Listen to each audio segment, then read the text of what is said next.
कालचा माझा तो शॉर्ट व्हिडिओ तुम्ही बघितलाच असेल की मी त्याच्यामध्ये आजच्या तरुण पिढीला काही सांगण्यासाठी मी छोटासा तो व्हिडिओ बनवला होता.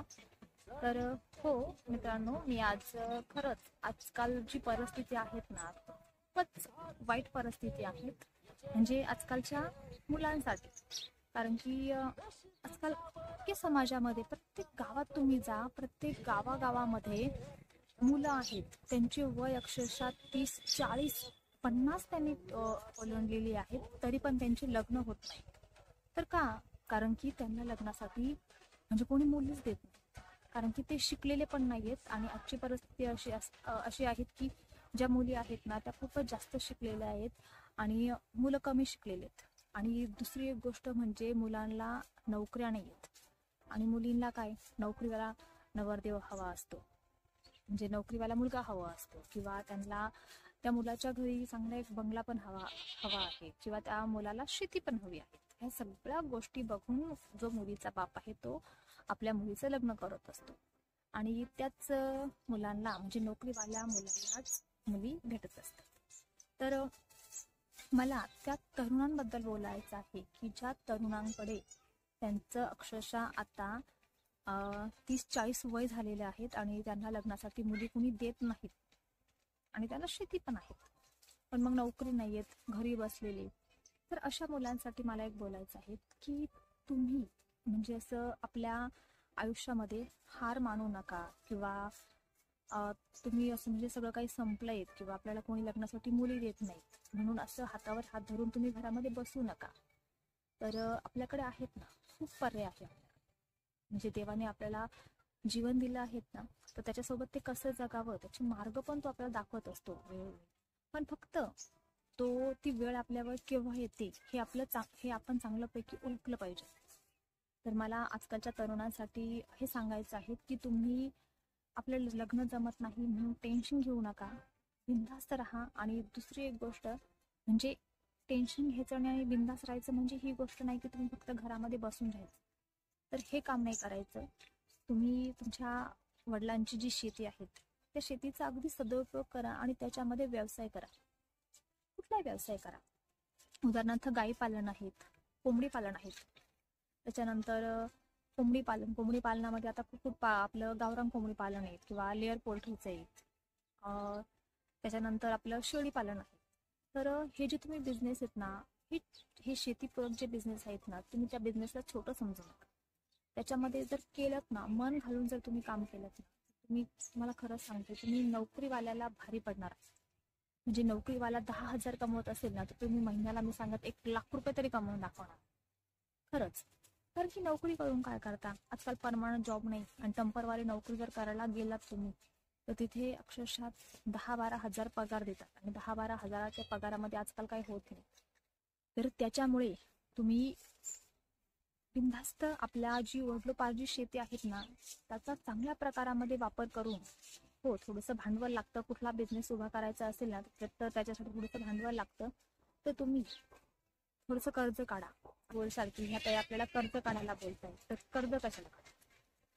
पण एक खरं सांगू मित्रांनो, कुठल्याही माणसाची कर्जाशिवाय प्रगती होत नाही. खरंच. तुम्ही इतकं कर्ज नका काढू की तुम्हाला ते नंतर झेपवणार नाही. तुम्ही अर्थातच एक 2-3 एकूण 5 लाखापर्यंत छोटंसं कर्ज घ्या. त्या कर्जामधून तुमचा व्यवसाय उभा करा आणि तो व्यवसाय असा एक नियोजनबद्ध करा ना की तुम्ही त्याच व्यवसायामधून, कुठला व्यवसाय असेल त्या व्यवसायामधून तुम्ही महिन्याला 50,000 ते 60,000 रुपये महिना कमवू शकता. आणि नियोजनबद्ध आणि थोडी चिकाटी ठेवा आणि दुसरे एक तुमची स्वतःची कष्ट करण्याची दानत ठेवा, म्हणजे मी ही करू शकतो. आता एक्झाम्पल एक साधं सिंपल उदाहरण माझंच तुम्ही घ्या. माझे मिस्टर अक्षरशः जॉबला आहेत आणि मी एकटी गाई पालन जे आहेत ते करत आहे. माझ्याकडे आता सध्या 10 गायी आहेत. म्हणजे मागं तुम्हाला एका व्हिडिओमध्ये मी पूर्ण माझी स्टोरी पण सांगितलेली आहे. बघायचं असेल तर तुम्ही माझ्या चॅनलला सबस्क्राईब करा आणि तुम्हाला सगळे व्हिडिओ जे आहेत ना ते बघायला भेटतील. तर मी अक्षरशः एकटी जे आहेत ना ते गाई सांभाळते. मग सुरुवातीला काही नव्हतं, एक गाय होती. नंतर मी हळूहळू दूध काढायचं म्हणजे अक्षरशः पहिले मी एक स्त्री असतो. माझे मिस्टर जेव्हा सकाळी 6 वाजता ड्युटीवर जायचे तेव्हा मी सकाळी उठून मी एकटी गायींची दूध काढायची. अक्षरशः हे माझे जे हात आहेत ना, इतके हात दुखायचे. एक एक गाई 7-8 लिटर एका टायमाला दूध द्यायची आणि अशा 4-5, तेव्हा गाई कमी होत्या माझ्याकडे, 4-5 गायींचे मी दूध एकटी काढायचे. कारण की माझ्या मनामध्ये एक जिद्द होती, चिकाटी होती की नाही, मला करून दाखवायचे. कारण की मनामध्ये जेव्हा आपली मनापासून काही काम करण्याची इच्छा असते ना, तर तेव्हा आपलं शरीर काही दुखत पण नाही किंवा आपल्याला त्याचा त्रास पण होत नाही, आणि काम देखील अगदी आपण हौसाने करतो, कारण की त्यापासून आपल्याला पैसे भेटणार असतात. तर मग त्याच्यामुळे मी तेव्हा अक्षरशः खरंच हात दुखून जायचे. मी दूध वगैरे काढायची किंवा सर्व गायींची जी कामं आहेत ती करायची. हो, याच्यामध्ये मला माझ्या मिस्टरांची थोडीशी मदत होतीच. पण तुम्हाला मी एक सांगते की मी एक स्त्री असून खंबीरपणे उभी राहू शकते, तर तुम्ही का राहू शकत नाही? आणि हो, त्याच्यानंतर मी आता दूध काढण्यासाठी मशीन घेतलेलं आहे किंवा कुठे मशीन घेतलेलं आहे चारा कटिंग करण्यासाठी. तर आता थोडासा मुक्त गोठा पण मी बांधलेला आहे 10 म्हणजे 20-25 गायींसाठी. तर मग मला असं वाटतं, मी एक स्त्री असून इतकं करू शकते, तर तुमच्यासारखा जो तरुण आहे, तुमचं अक्षरशः मी सांगते 17-18 किंवा एक 20 वर्ष वय असते, तर तुम्ही का करू शकत नाही? का घरामध्ये हाताश होऊन बसायचं? तुमच्यामध्ये ताकद आहे. कारण की एक आहेत ना, तुमचं जे वय आहेत ना, हेच वय असतं करण्याचं. ह्याच वयामध्ये आपण आपल्या शेजाऱ्या पाजाऱ्यांना किंवा आपल्या गावकऱ्यांना काहीतरी करून दाखवू शकतो की मी हे करणार आहे.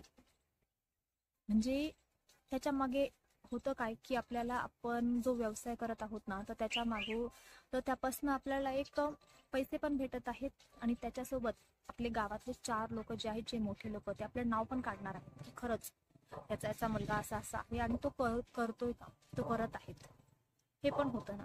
नाहीतर मग असंच दिवसभर घरामध्ये 2 टाइमचं खायचं आणि गावाच्या चक्कर मारायची, मग त्याला काही अर्थच नाही येत ना. तर मला खरंच आजकालच्या तरुणांना एक मनापासून सांगावं असं वाटतं की हो, तुमच्याकडे तुमची वडिलोपार्जित शेती आहे, तुम्ही त्याच्यामध्ये छोटा मोठा व्यवसाय करा, छोट्यापासून सुरुवात करा, मग हळूहळू मोठे होत जा. तर फक्त एकच करायचं आहे आपल्याला की आपल्याला काहीतरी करून दाखवायचं आहे. आणि व्यवसाय म्हणजे माझा एक अनुभव आहे, म्हणजे माझा एक स्वतःचा अनुभव आहे की जितकं आपण व्यवसायामध्ये कमवतो ना, तितकं दुसरीकडे कुठेच नाही भेटणार. आणि दुसरं एक, मी कोंबडी पालन करते. आता मी माझं M.Com झालेलं, पण मी कोंबड्या पाळते किंवा माझ्याकडे बकऱ्या आहेत, बकरी पालन करते. तर त्याच्यामध्ये लाजायचं काहीच कारण नाही. काय कारण आहेत? मी कोणाची चोरी करत नाहीत किंवा कोणाशी भांडत नाहीत. मी माझं काम, माझी मुलं, माझा संसार मी इतकंच करत आहेत ना, तर मग त्याच्यामध्ये कोणाला घाबरायची गरजच नाही. तर तुम्ही पण मित्रांनो, तुम्हाला खरंच सांगते, तुम्ही व्यवसायाकडे ओढा आणि व्यवसाय करा. व्यवसायामध्ये खूप नफा आहे. तुम्हाला खूप सारे, तो मी सांगते, अगदी तुम्ही 5-6 वर्ष जरी त्याच्यामध्ये कसून मेहनत जर केली ना कुठल्या व्यवसायामध्ये, तर अक्षरशः तुम्ही एक लखपती तर जरूर होऊ शकता. कर्ज काढल्याशिवाय माणसाची प्रगती होत नाही. पण हो, इतकं पण कर्ज नाही काढायचं की तुम्ही त्या कर्जामध्ये बुडून जाशाल. म्हणजे इतकं कर्ज काढा की तुम्ही तुमच्या आयुष्यामध्ये, जेमतेम एक उदाहरण धरायचं की तुम्ही जितकं कर्ज आहेत ना, तितकं 2-3 वर्षामध्ये फेडू शकता. म्हणजे एक साधारण 4-5 लाख रुपये, आणि तुम्ही त्याच्यामधून तुमचा एक व्यवसाय उभा करा. हो मित्रांनो, माझं जर तुम्हाला बोलण्यामध्ये काही चुकलं असेल तर तुमची एक बहीण समजून माफ करा. आणि बघा, तुम्हाला माझे जर विचार जर पटला तर याच्यावर नक्की तुम्ही काम करा. तुम्हाला यश 2-3 वर्षामध्ये यश हे नक्की भेटेल. आणि दुसरी एक गोष्ट, कधी कोणाला घाबरायचं नाही किंवा असा विचार करायचा नाही की मला समोरचा व्यक्तीच नावे ठेवत आहे का मी हे काम करत आहे. कधी कोणाला घाबरायचं नाही, कोणाला लाजायचं नाही. तुम्हाला जे वाटेल ते तुम्ही करू शकता. कुठलंही काम हे छोटं किंवा मोठं नसतं. तर मित्रांनो, अशा पद्धतीने माझा हा छोटासा व्हिडिओ तुम्हाला कसा वाटला, आणि आवडला असेल तर व्हिडिओला लाईक करा, आणि व्हिडिओ कसा वाटला मला कमेंट करून नक्की सांगा. आणि चॅनलवर जर नवीन असाल तर चॅनलला सबस्क्राईब करा.